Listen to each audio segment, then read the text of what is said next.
बच्चों में ये जिद का होना वैसे तो बहुत ही आम बात है, हर घर की कहानी है। हर घर में बच्चे जिद्दी होते ही होते हैं। इंटेंसिटी मैटर करता है। कुछ में जिद इतना होता है कि ये एक बीमारी का रूप भी ले लेता है, एंड कुछ में जिद इतना कम होता है कि ये कुछ मैटर ही नहीं करता है। अब जहां तक ये जिद पे सेशन लेने का सवाल है, ये जिद एक ऐसा टॉपिक है जिसपे अगर आदमी सेशन ले तो पूरा दिन, पूरा हफ्ता, पूरा महीना बीत जाए, फिर भी ये जिद वाला टॉपिक कंप्लीट नहीं होगा। फिर भी मैंने कोशिश किया है इस छोटे से सेशन में मैं आपको सारे पॉइंट्स को रख दूं आपके सामने, क्लियर करूं एंड कुछ उपाय भी आपको बताऊं कि किस तरीके से इन बच्चों में जिद की समस्या से ऊपर उठा जा सकता है।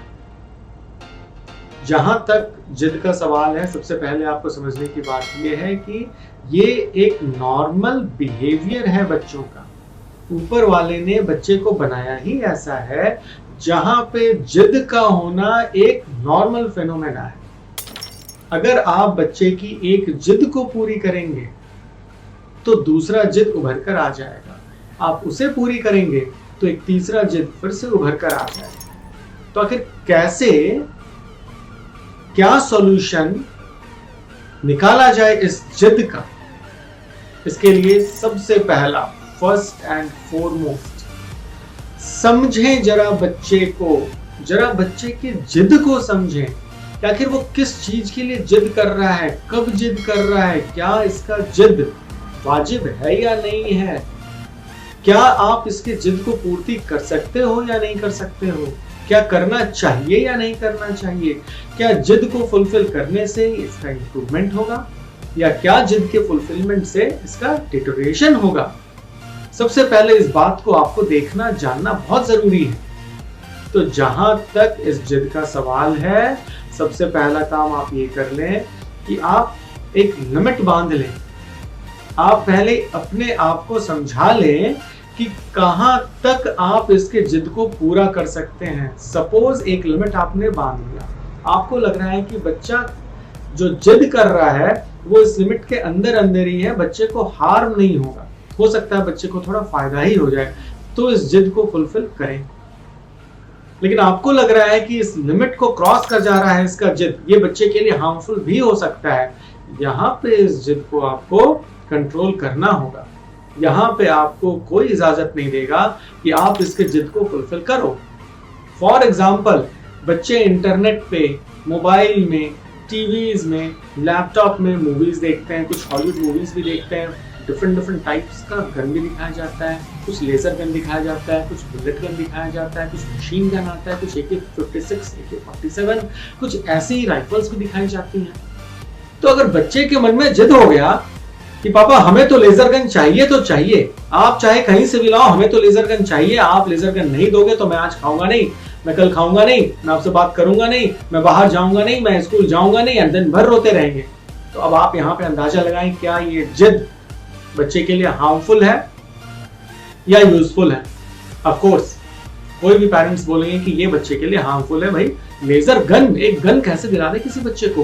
तो यहाँ आपको समझना पड़ेगा कि क्या बच्चे के लिए हार्मफुल है एंड क्या यूजफुल है। हार्मफुल आया तो फुल स्टॉप लगा दे, वहां पे स्टॉप लगाना जरूरी है। ठीक है, माना बच्चा रोएगा, बच्चा हो सकता है दिन भर खाना ना खाए, लेकिन अगर आपने गलती से भी ऐसी किसी जिद को फुलफिल कर दिया तो नेक्स्ट टाइम से ये आपके लिए बहुत भारी प्रॉब्लम का रूप लेकर उभरेगा। नेक्स्ट टाइम तो ये इस तरीके के जिद पे उतर आएंगे बच्चे, तो फिर आपको फुलफिल करना बहुत मुश्किल पड़ सकता है। इसलिए आप पहले डिसाइड कर लें कि किस हद तक, किस लेवल तक बच्चे के जिद को पूरा करना है। फर्स्ट पॉइंट मैं समझता हूं बहुत क्लियरली मैंने आपको बताया है।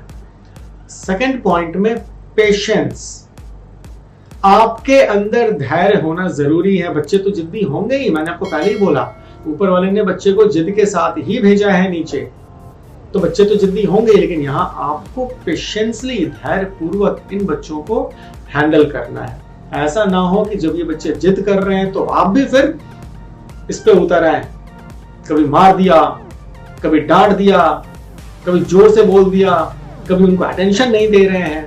तो ऐसी गलती तो कभी करे ही नहीं। बच्चे पे कभी हाथ ना उठाए, बच्चे को कभी जोर से ना बोले, बच्चों को कभी डांटे ना, क्योंकि अभी ये जो बच्चे ग्रोइंग एज में है, एक बार इनके ब्रेन में जो एंटर कर जाता है वो सदा के लिए एंटर कर जाता है।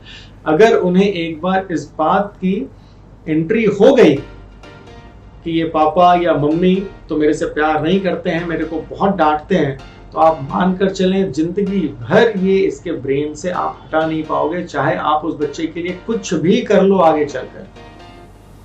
तो इस बात को आपको समझना है कि आपको धैर्य पूर्वक इन बच्चों को हैंडल करना है। सेकंड पॉइंट भी बहुत क्लियर हो गया होगा। तीसरे पॉइंट पे आते हैं। जिद देखा गया है कुछ बच्चों में कुछ डिफिशियंसी सिम्टम्स भी होता है। वो बच्चे जिनमें आयरन की कमी होती है, जी हाँ आपने बिल्कुल सही सुना है, आयरन की कमी होती है। मीन्स अगर उन बच्चों का जिनका हीमोग्लोबिन थोड़ा कम है जितना होना चाहिए इनसे, वो बच्चे जिद्दी निकलते हैं। तो आपको चाहिए, अगर डेफिशिएंसी सिम्टम्स है, अगर डेफिशिएंसी स्टेट्स है बच्चों में, तो इस डेफिशिएंसीज को आपको फुलफिल करना है। इसके लिए आपको अपने पीडियाट्रिशियन, चाइल्ड डॉक्टर को मिलना जरूरी है। उनसे आप एग्जामिन करवा लें, थॉरो एग्जामिनेशन पे अगर कुछ डेफिशिएंसी सिम्टम्स निकलता है तो इसको ट्रीट करें। ठीक इसी तरीके से चौथी बात, कुछ बच्चों में वर्म्स, कीड़े, ये भी एक जिद्दी होने का कारण है। अगर बच्चों में कीड़े हैं पेट में तो भी ये बच्चे बहुत इरिटेटेड होते हैं, बहुत जिद्दी होते हैं। एक बार अगर इनके ब्रेन में कुछ एंटर कर गया कि हमें तो ये चाहिए, तो बस ये चाहिए, तो यहां भी एक छोटा सा उपाय है, इन बच्चों को रेगुलर इंटरवल पे डीवर्मिंग करते रहें, कीड़े की मेडिसिन देते रहें। कीड़ों के बारे में मैंने पुराने वीडियोस में बहुत आपको बताया है। अगर आपको देखना है, कीड़ों के बारे में कुछ भी जानना है, आप हमारे पुराने वीडियोस को एक बार रेफरेंस के तौर पे देख सकते हो। तो ये कुछ बातें थी जिद को लेकर।